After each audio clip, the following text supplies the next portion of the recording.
Let me pick up on our caller from the 315 area code who's been holding for a while. Caller from 315, what's your name? Where are you calling from? Yes, hi, David. Can you hear me? Yes, I can. Yeah, hi.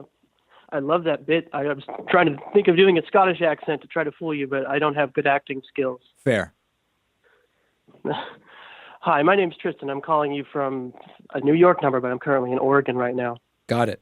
And I have a question. I have a question about disabled people because I feel like this kind of leads into a broader issue about disabled people being left out of the conversation within mainstream and quite honestly independent media as well. Okay. Because, right now during this virus, disabled people are really suffering significantly. I was just on an organizing call this Monday. People were talking about, how difficult it was to, get essential services that they need. For example, I'm blind. I can't see. So, when when I need to get groceries, sometimes I have them delivered, but, I'm looking at delivery times and they're just like way backed up, extremely, really high demand. Right. So I think it's really important, to consider disabled people in this conversation that we're having about essential services. I completely agree with you. Now, what grocery delivery service do you typically use? I typically use Instacart. Sometimes I use Walmart. And what kind of an interface do you use to navigate the website? So I have an iPhone, and as of like 2009, iPhones have built-in technology called screen readers. Right. And what that does is that takes the text and that turns it into speech so that I can understand it. So let me ask you a question about that because I've seen that technology.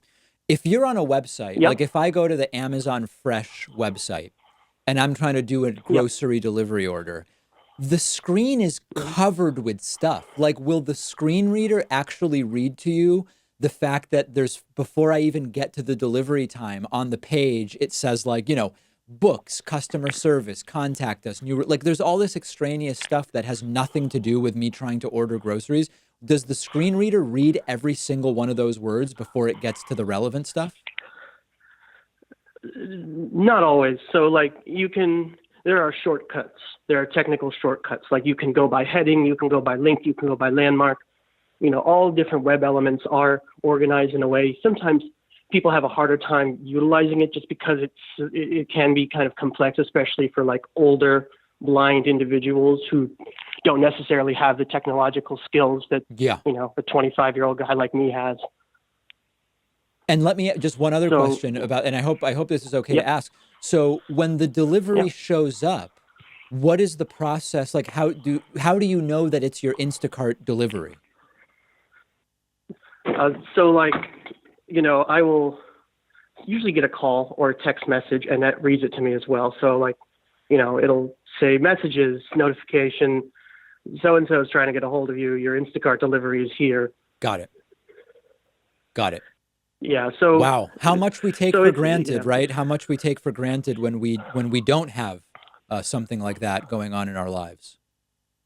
Well, yeah, indeed. I think it's really, really, really important that we talk about this. There's a Twitter hashtag, We Are Essential, where people can kind of submit their stories and tell people what things are going on. I mean, this is a really serious, serious matter, and this is the first time I've ever called into a show like yours. Well, I'm glad you did. And I really appreciate the work that you do.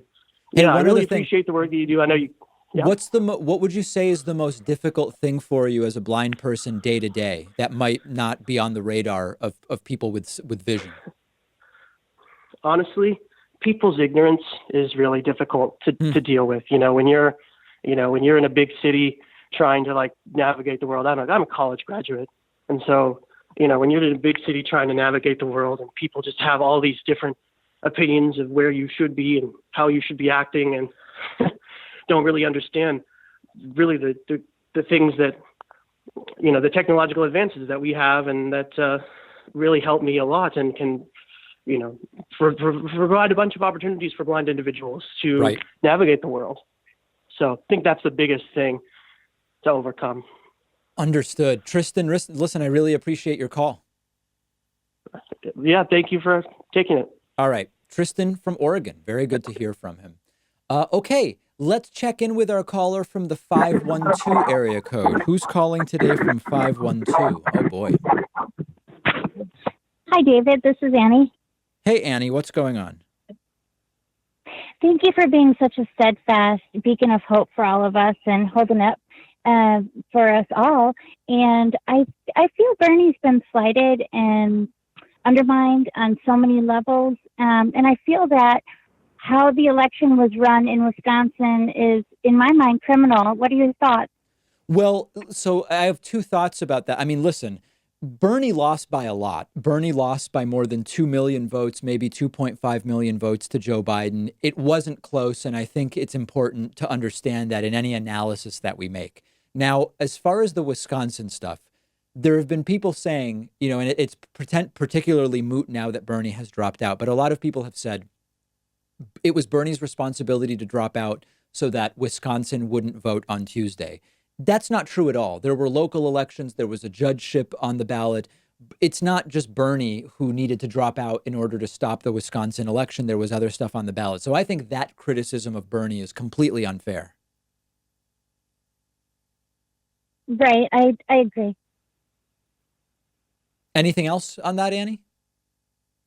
No, just wanted to get that question in. All right. Thanks, Annie. Great to hear from you. Annie from, I believe, from Wisconsin, based on the area code.